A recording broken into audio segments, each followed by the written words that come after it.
Hello student.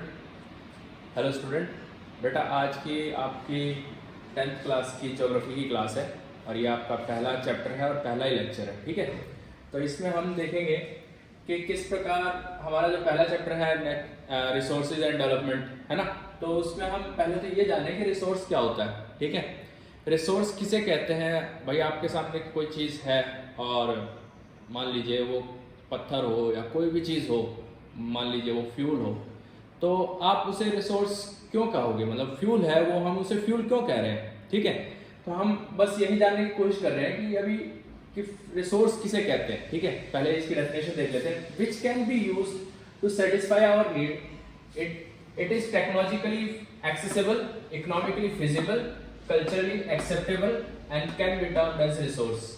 बेटा यहाँ पर कुछ वर्ड्स के ऊपर ध्यान देना। इट इज टेक्नोलॉजिकली एक्सेसिबल, पहला।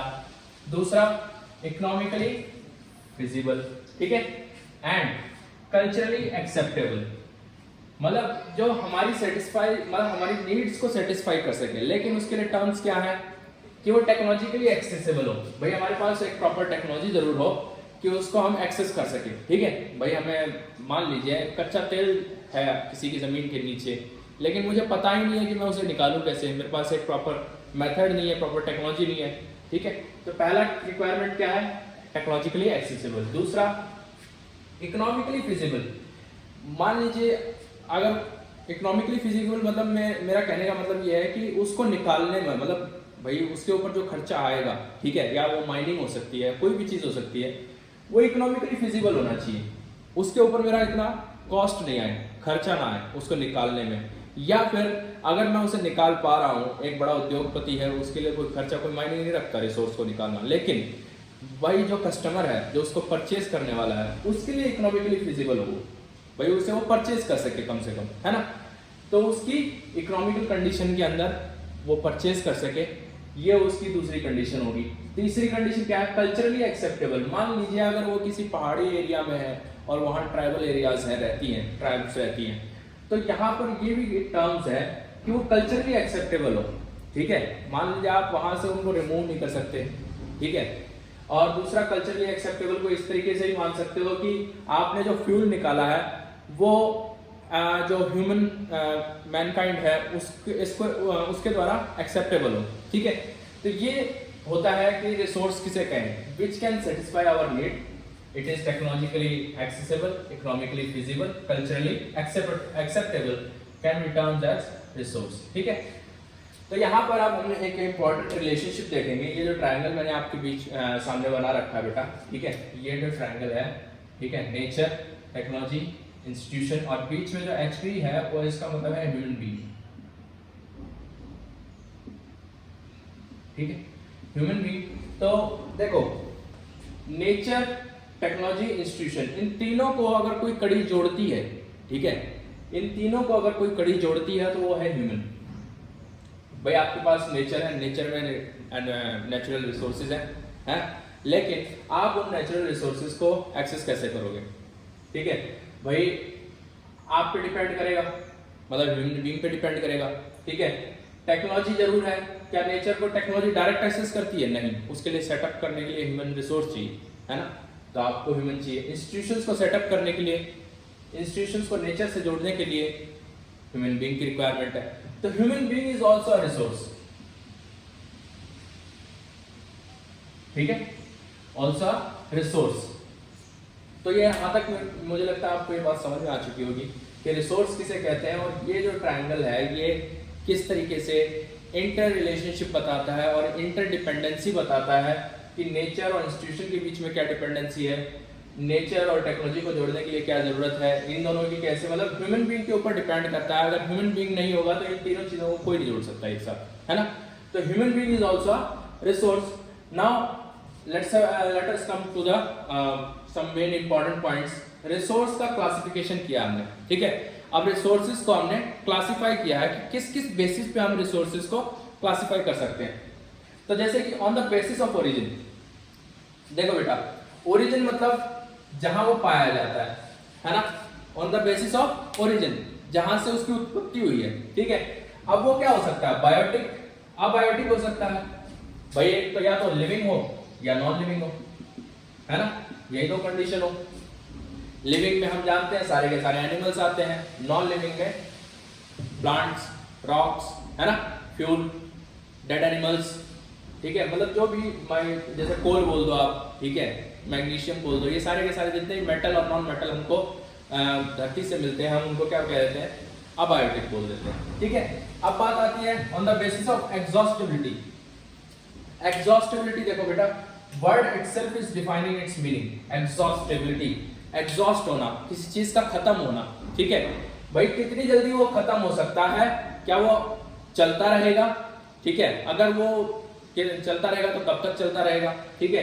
तो हमने वो एग्जॉस्टिबिलिटी मतलब क्या वो खत्म हो सकता है, ठीक है, तो हमने इसके बेस पे इसको दो कैटेगरी में डिवाइड किया है, रिन्यूएबल, नॉन रिन्यूएबल। एक आपने पेट्रोल का यूज किया, क्या आपने देखो पेट्रोल का यूज करके आप उसने गैस फॉर्म में चेंज कर दिया, इंजन ने उसे जलाया और उसे गैस फॉर्म में चेंज कर दिया, क्या आप उसी गैस का यूज करके वापस पेट्रोल का नेचर ला सकते हो, उसको पेट्रोल में कन्वर्ट कर सकते हो, मतलब a cycle can be formed, can be form the cycle, no it is not possible in terms of petrol and diesel, right.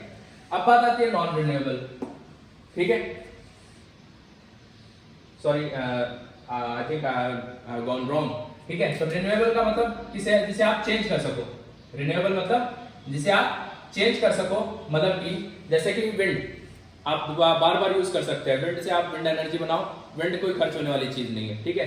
तो रिन्यूएबल मतलब जिसको आप रीयूज कर सको, नॉन रिन्यूएबल मतलब जिसको आप रीयूज ना कर सको, that comes to petrol and diesel, ठीक है। अब on the basis of ownership, on the basis of ownership, ownership में कैसा, individual, community, national, international. Individual किसे कहेंगे भाई, एक फार्मर है उसके पास 5-6 एकड़ लैंड है तो वो इंडिविजुअल हो गया, उसके पास 5-6 एकड़ लैंड है, वो क्या है, लैंड क्या है, रिसोर्स है। कम्युनिटी क्या है भाई, हम जानते हैं जितने भी ग्रेवयार्ड होते हैं, ठीक है, बरियल ग्रेवयार्ड, भाई जिसे आप हिंदी में बोलते हो मरघट भी बोल देते हो, ठीक है, और जहां पर भी जैसे आप पार्क बोल दो, ठीक है, और पार्क भी क्या है, कम्युनिटी है, और विलेज पॉन्ड बोल दो, ठीक है भाई, आपने गांव में देखा होगा, गांव में तालाब होते हैं, तो उस तालाब को क्या एक ही सिंगल पर्सन यूज करता है, नो नॉट एट ऑल, उसको पूरा का पूरा कम्युनिटी यूज करती है, ठीक है। नेशनल, इंटरनेशनल, देखो हमारा जो नेशनल वाटर है, ठीक है, इसे हम टेरिटरी बोलते हैं, नेशनल टेरिटरी वाटर, ये 12 नॉटिकल माइल्स तक है,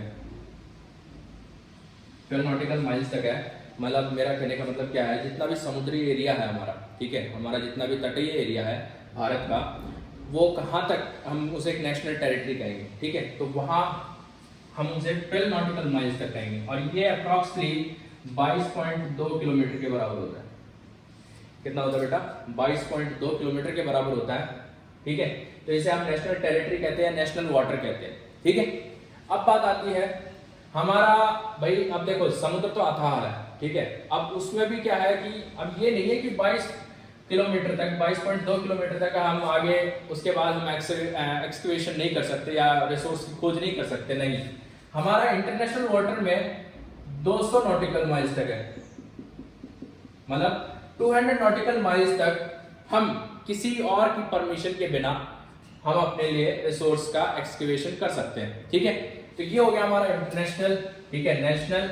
अब यहां देखो इंटरनेशनल में ये आपको क्लियर हो गया होगा, नेशनल, इंटरनेशनल। अब बात आती है on the basis of status, on the basis of status, status of development में जैसे potential developed stock reserve, potential developed stock and reserve.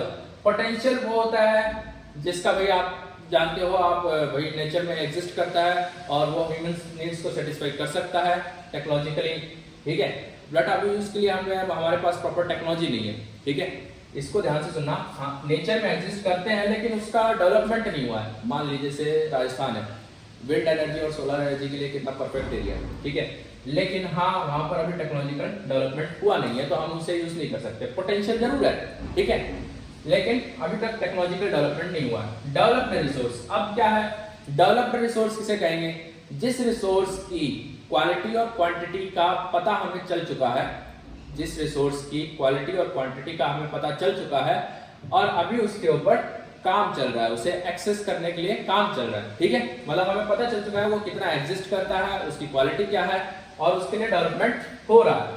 Stock किसे कहते हैं बेटा? देखो स्टॉक क्या होता है, वो रिसोर्सेज जो हमें पता है कि ह्यूमन नीड्स को सेटिस्फाई कर सकते हैं, लेकिन अभी तक उनके लिए कोई टेक्नोलॉजी एग्जिस्ट नहीं करती, कोई टेक्नोलॉजी एग्जिस्ट नहीं करती, ठीक है। टेक्नोलॉजी हमारे पास है नहीं उनको एक्सेस करने के लिए, लेकिन हाँ फ्यूचर में वो फ्यूचर जनरेशन के द्वारा टेक्नोलॉजी हो जाएगी तो उनके द्वारा एक्सेस कर पाएंगे।